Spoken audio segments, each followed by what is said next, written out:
everyone. My name is Debbie Bard. I currently wear a few different hats, but my main hat, my most important hat, my biggest hat is that I'm a department head for science engagements and workflows here at NERSC.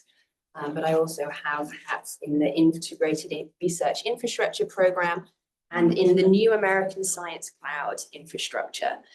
So I wanted to talk primarily about IRI, give a little update on things we've been doing in the integrated research infrastructure space in the last year, and touch on some of the things we've been doing at NERSC to support this. But I could also say a little bit of background about American Science Cloud work. I think there's a thing that's very timely, and so there's not a lot that I can talk about with that, but again, I can talk a little bit about how we're thinking about supporting American Science Cloud workflows at NERSC. But first of all, I'd like a little show of hands. Who's familiar with IRI? Who knows what IRI is, what it involves, and these beyond the acronym? Okay, and how about American Science Cloud? How many people are familiar? Okay, so there's a good handful of people. I'd say about half the room are familiar with each. This means that I will go ahead and introduce IRI and American Science Cloud to make sure that we're kind of on the same page about thinking what it is. So you'll have heard yesterday a lot about the work that NERSC is doing at the moment, and of course the background about NERSC. We are obviously the Mission HPC Center. We see a lot of different science areas, and we have a really broad perspective on where science is moving, particularly where scientific computing and scientific workflows are heading. And so this is why we have been talking about for a few years now this concept of complex and tightly coupled workflows, where simulation and modeling, which has always been and continues to be a huge part of what we do, but those workflows are becoming more complex. The experiments, science, and other data analysis workflows are a really growing part of our workload. And also AI training and inference, we're seeing increasing amounts of scientists coming to us with AI workflows. I think it's something like a 20x increase in the last 5 years of people coming to NERSC doing AI work. That really, that is taking off at NERSC as it is everywhere else in the world. So we're seeing all these kind of workflows converge and seeing these more complex workflows that really cover all aspects of these different kinds of scientific computing that requires HPC. And I've shown this chart a few times just because personally I think this is really interesting. This is a chord chart. It comes from OSTI, and it represents users of the different DOE user facilities. So the different user facilities around the edge, you don't need to see to be able to read them. I've highlighted obviously the most important ones, which are the Oscar computing facilities. But each line on this chart represents a user that two facilities have in common. So you can kind of look at this and get a visualization of where there's a lot of overlap between different user communities. There's a lot of overlap between the light sources, of course, but some of the biggest overlaps here are with NERSC, OLCF, ALCF, and other experiment user facilities. And this is a trend that's increasing. Users of one DOE user facility are very often users of another. They're very often users of NERSC as well. We host so much computing for the Office of Science. But we also see pretty large numbers of scientists who use more than one HPC center. And of course, many of them are ESNet users as well. But workflows really do span multiple computing centers. There are scientists who run simulation at one site, do the analysis at another site, depending on where they get allocation, where the resources are available for them. This is really difficult to manage. And in recognition of this, DOE is stood up officially last year the Integrated Research Infrastructure Program. And it's designed to make it easier for DOE scientists to interoperate across DOE sites, primarily in terms of computing, but there is possibility for expansion of the definition of this. This is something that DOE has been talking about for a while, but it's been becoming increasingly top of mind within DOE And I want to emphasize one thing. If some of you will be aware that last year, DOE Office of Science commissioned the Office Advisory Committees to put together the Decadal Facilities Report. And so this is a report looking at the readiness of the different efforts, different operating and planned facilities in the Office of Science, upgrades, that kind of thing, but also looking at recommendations broadly for the DOE scientific ecosystem. And something that came out of the ASCAC, that's the Oscar Advisory Committee, something that came out of their report was this emphasis on integration. So the second recommendation that they had was really talking about integration, advocating viewing the Oscar facilities not as isolated entities, which we have in the past tended to think of ourselves as, but as components of a single, larger integrated computational ecosystem with a single governance model. That was an interesting addition. And this was really pleasing to see. It's something that a lot of us, we know, and our users know this, and us working at NERSC and at the other facilities, we've known this for a long time, but having this kind of encapsulated in this decadal report really gave us momentum and to think about how we more closely integrate the HPC facilities and beyond that. And that's reflected in the planning and the work we're doing for integrated research infrastructure, but also really laid the foundation for thinking about this concept of the American Science Cloud and what it means to have platforms for computing across all DOE computing facilities. So IRI, it's not a new idea. It's been developing over many years. I think we published our first IRI type white paper in 2000. So this is something that has really been developing for a long time, but the program officially launched last year. So we kind of went through this early stage of identifying the problem. We are now in the development and prototyping stage. And because this is a program, not a project, a program, which is intended to be long-term, we are also thinking about how do we design the deployment and support model so that anything that we develop within the IRI program has a long-term support, has a long-term maintenance, isn't something that you kind of develop in a short-term project, say, there we go, we're done, and then you walk away from it. This is something that really requires long-term commitment from DOE to operationalize and keep running the services. And that's the reason why IRI is a program and not a project.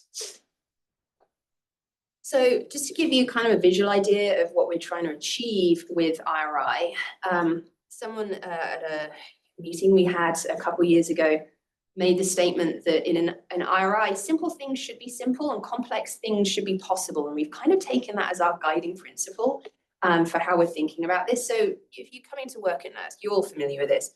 You have to deal with getting allocations, getting your accounts set up. You have to worry about scheduling, how is the system, what's available, what are maintenance periods looking like, availability, you have to move your data in and out, and you have to, obviously handle computing in the computing environment, and also maybe you have automation that you're trying to run using our API and trying to have an automated workflow. This is already quite a lot of overhead. We recognize that. We try really hard to reduce that overhead as much as possible. But then if you're operating at other facilities and you have to deal with all these same issues at all the other facilities as well, that's really quite challenging. And it's this kind of amount of overhead that we need to reduce. And it's this kind of overhead that IRI is really intended to reduce. So that instead of having to go to every facility and figure out automation or accounts at every facility, we have one framework. It's the integrated research infrastructure that can handle these things for all facilities, and then you can just go and do your computes at the resources that are appropriate for you. So it's trying to unify all these things that we've developed individually into something that is coherent across the whole. Easier said than done. This is not a technological challenge. This is a sociological and policy-driven challenge, but given the amount of work that's gone and the amount of thinking that's gone into this and the amount of momentum that's behind this concept, we've been able to make some real progress in the last year or two.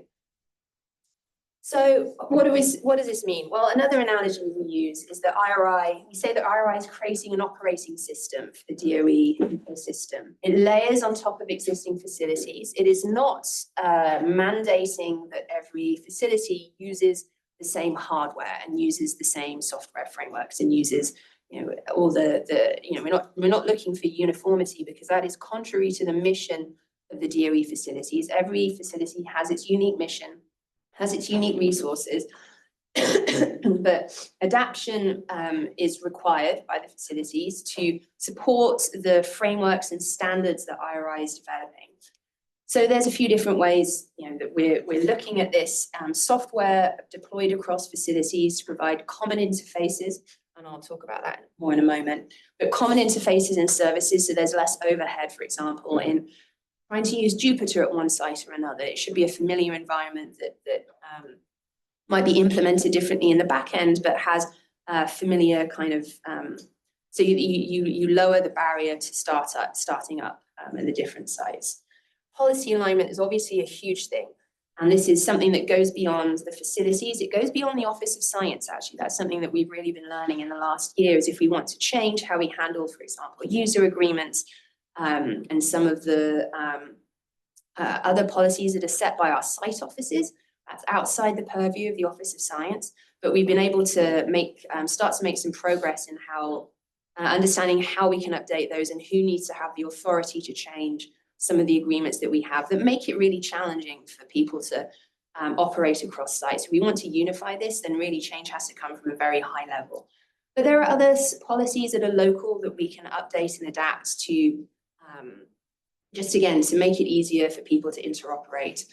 And we've spent a lot of time, in the absence of funding, we inevitably spent a lot of time thinking about governance and how we want to do this work.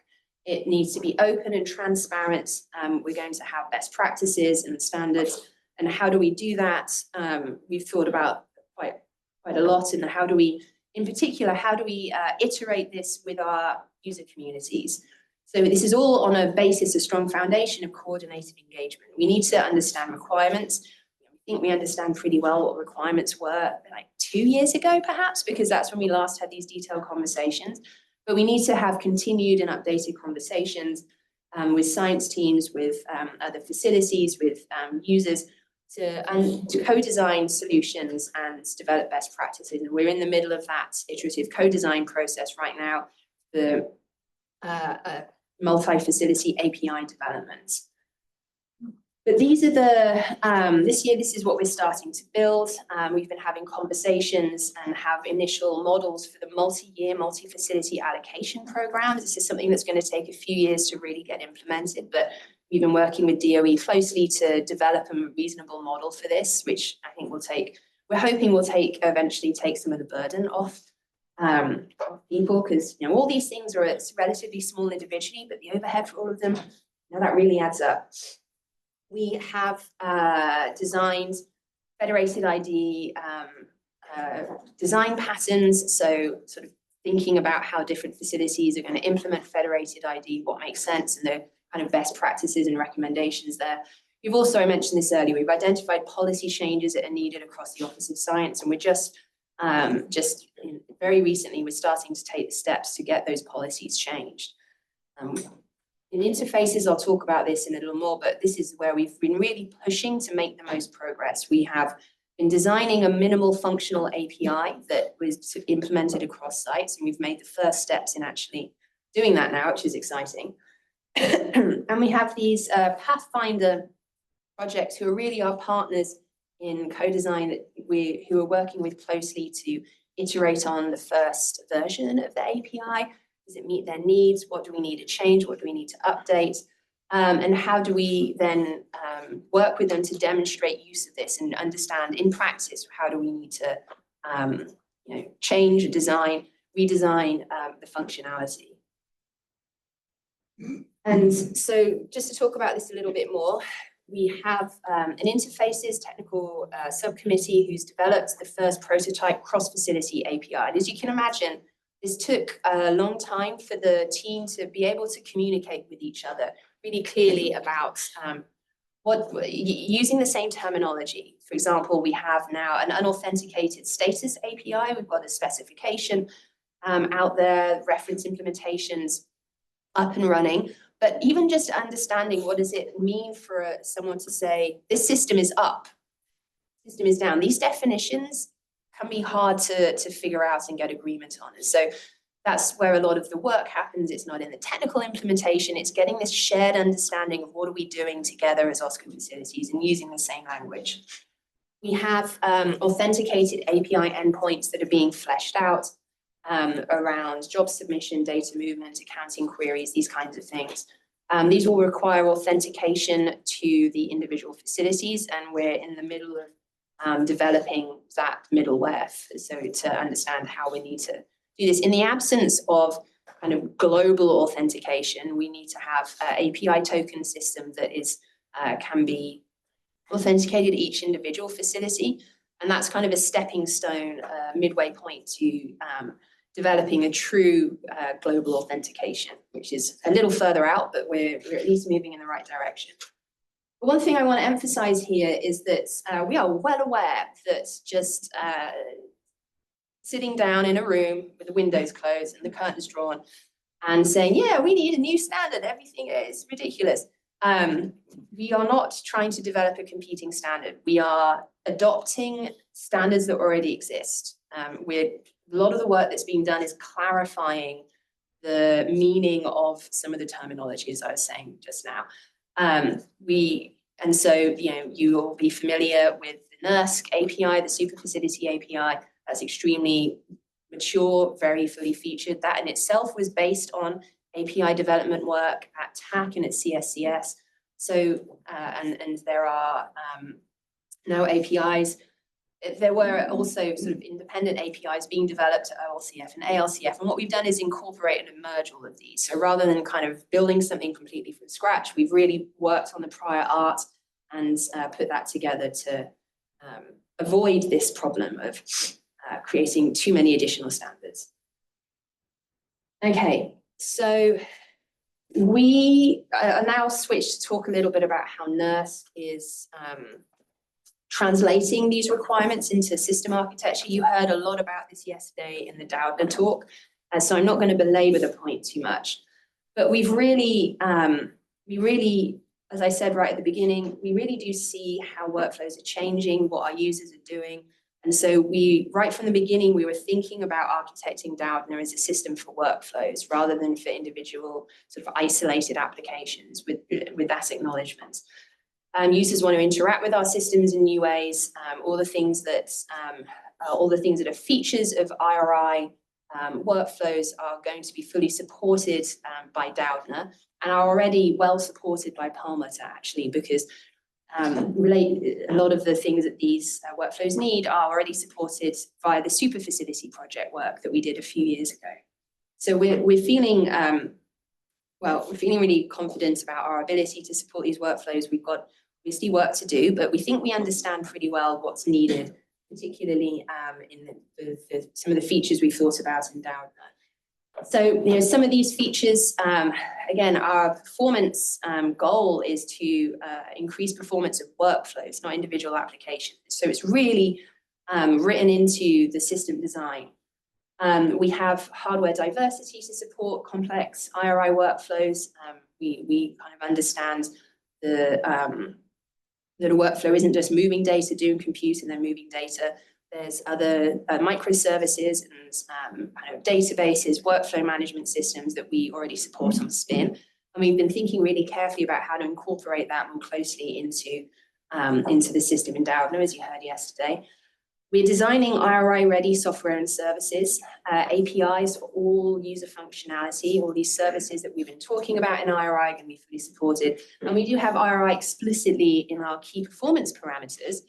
You'll have seen yesterday these advanced workflow capabilities, and that one of these capabilities that, you know, one of the criteria by which we assess our own success is down here, integrated research infrastructure workflows. So before I go any further, I want to check in, and does anyone have any questions about IRI? And I can talk a little bit about American Science Cloud, but I don't have a lot of detail there. Yes. You mentioned a little bit that the funding is not quite there. What's the outlook there? I know that 25 was very good.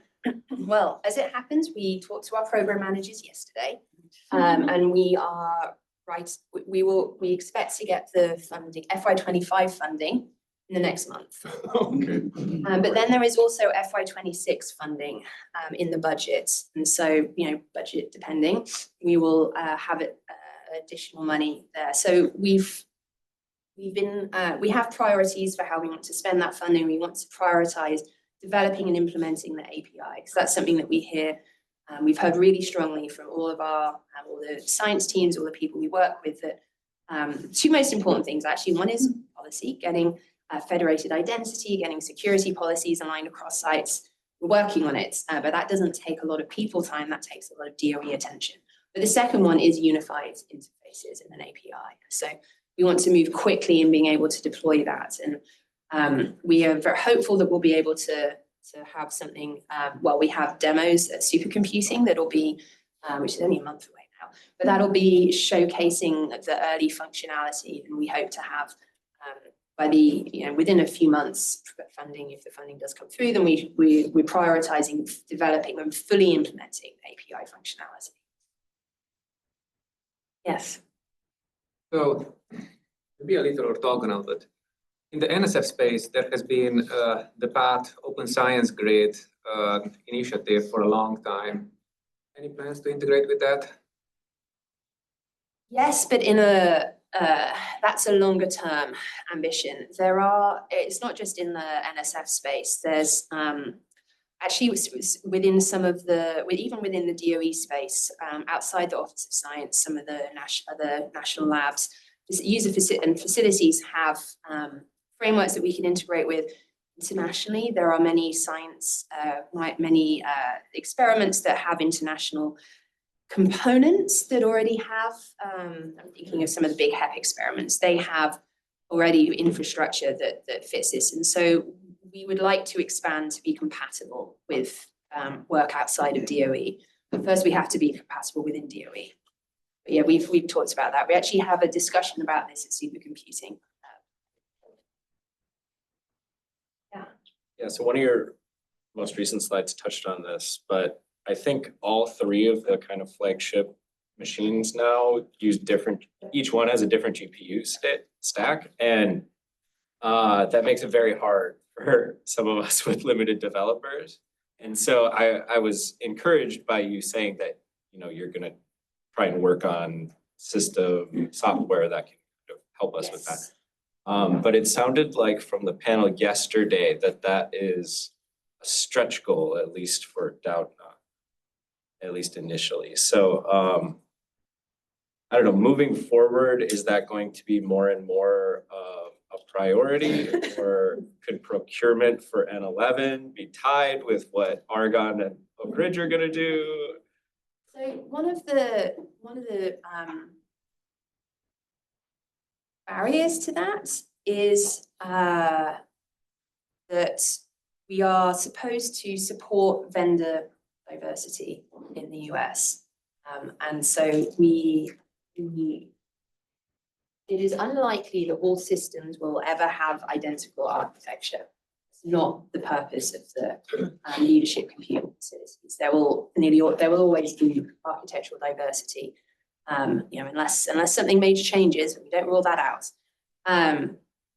But when we think about NERSC 11, we do think, for us, making it easier for our users to transfer their codes to the new system is really top of mind.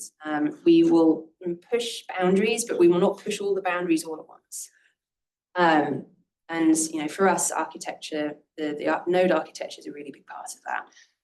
But that doesn't mean that it will remain really difficult for people to port their codes between these different GPU architectures. There are things that we can do that make it easier, for example, supporting the same software frameworks across different sites, aligning things like container deployment technologies across sites, things that don't fix the challenges behind software portability and performance portability, but that can make it a little easier. And we're definitely talking about that within IRI. It's also a theme within the American Science Cloud. tentative architecture. That's one of the pillars, is align software stacks across sites. So at least you know the programming environments, you know, the hardware will be different, but the software environment may be more familiar. There's a question online. Okay, great. And then back to you. Okay. So this is from Stephen Gottlieb. One of the most frustrating problems I have encountered is slow data transfers using Globus Online between centers. This involves 2 centers and possibly the network. Well, IRI helped to solve this problem by getting the 3 entities to work together when a problem arises. That is the intention. So we have, earlier this year, we wrote a roadmap. So a roadmap of our planned activities for the next 5 years. And a big part of that was operational white paper that we've been developing. What does it look like to provide operational support across multiple sites? How do we coordinate that? What is the, you know, how do we handle tickets and user support?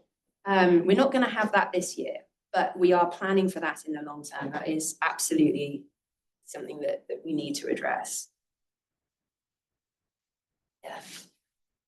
So now that we don't have, at least the goal is not to have a single big machine that is pretty much homogeneous that the users are required to use, but we expect users to use multiple machines.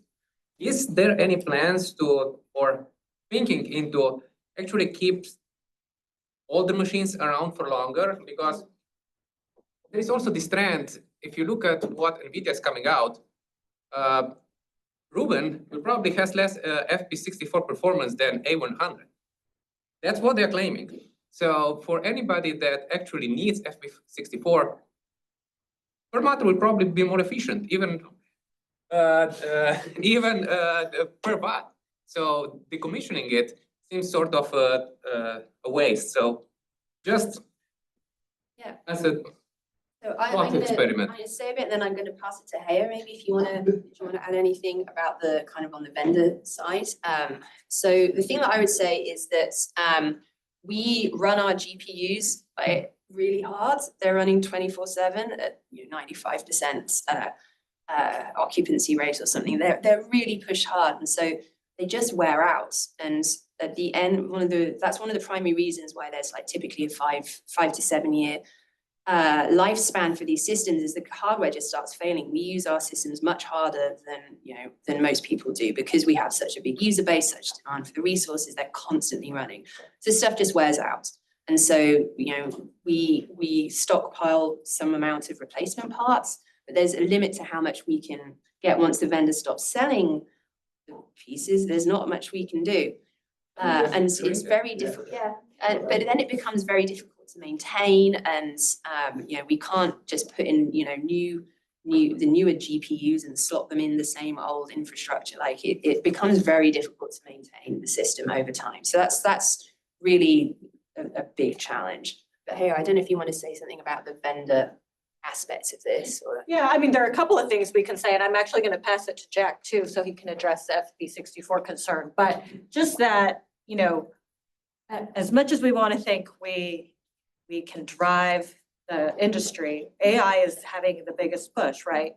We're procuring systems and technology in the greater context that they are deploying systems way larger than we have. And there is a big industry push in a particular direction. So the great thing is we do have good relationships with our vendors, and make sure they're constantly hearing all of your concerns in our procurements, but that's the bigger context. But I want to say, our discussions with vendors means that we can be advocating for FP64. So I'm going to turn it to Jack. I think what I can say there is that FP64 will be a first-class citizen on Doudna. I can't give you any specs or absolute peak performance or the specs of any hardware. But with that said, if you are looking at trends and from Ampere to Hopper to Blackwell, you probably see that the reduced precision performance is going up pretty substantially. And so that is one way to maybe get a bit of an extra boost out of your application if you can make use of those reduced precision. Yeah, the can is the yeah. heavy part. And so I think it's something for this community to think about. Like when I was in grad school, I was always told, just use FP64 because that's what we've always used. We need it. We just know we need it. And in some cases, we really do need it. And in other cases, maybe we could explore reduced precision in at least parts of the application that are less sensitive. Okay, so we've actually come to 10 o'clock, which is the end of my allotted time, so good job, everyone. The slides are available. I have slides talking about American Science Cloud. There's nothing here that you may not know already. There's nothing here that's like not publicly available. So I encourage you to look through. It's talking about the origins, of American Science Cloud, all of the origin story from all of 3 months ago, and some of the calls for proposals that were very recently awarded, like last week. And so this is we have nothing to share with you exactly on the architecture because we're still figuring that out. But you can get a sense for what's gonna from the proposal language. You'll be able to look through that and see what the services that are going to be developed. IRI, the points I want to make, IRI is a foundation on which American Science Cloud will be constructed. All the work and the conversations that we've had for super facility, then IRI, all fed into this concept of a cloud type model for AI workflows specifically, but it's going to be more broadly useful now. And then my last point is that we think that we're very well prepared. I know there was some other questions. Yes, and we're in a break now, so we can go a few minutes over. I did promise these two people that I would read their questions. So one of them is, what consideration is being given to interoperability of a user's local compute and data resources with the DOE ecosystem? Is there a promising tool set that will enable compatibility?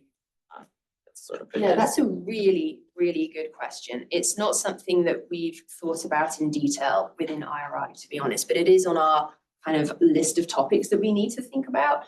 I think it depends very much on a user's own setup and how they prefer to work. But I mean, Jupyter is always a really good environment and is kind of more portable perhaps than some of the other interfaces that you might have in how you're working locally and at the DOE sites. But I think that's a really interesting point that I'll go away and think about some more. Is it perhaps best practices? There might be something that we can do that is advisory, good advice on how to make that transition. Good question. And then just one more. So are containers the way to go for scheduling a job on any of the computers at NERSC, OLCF, LCF as part of IRI? It's one of the ways to go. It is not the only way to go. At the moment, we do not have compatible container environments. That's something that we're talking about. We've been talking about for a long time in IRI. We have a sort of the starting point of a working group looking at that. And it's also a big topic within the American Science Cloud infrastructure is how do we align container environments and make it, that might involve aligning on a single technology or a set of instructions almost for if you do this, then your container will work at all the different sites. And this is how you do it. And just lowering the difficulty level for that. It's not the only way, not at all. But it could be, this time next year, it could be a much easier way of interoperating. But containers, of course, don't solve the performance portability issue, or you can maybe run the same container at multiple sites, but optimizing that workload is a whole other challenge. There's one more question, and the answer might, are there currently like Pathfinder projects, applications, or anything like that that are starting to give feedback across sites? Yes, there are. Yes, yeah. Our Pathfinder teams, the ESGF Earth Systems Grid Federation, that's kind of a data serving platform that operates across multiple sites already. The BES light sources, we've always had long-term, great productive conversations with them. They've started to look at the API and give some feedback. And then we've had really fantastic collaboration with the D3D Fusion team. So those are our first initial Pathfinder projects, and we're going to be adding more this year.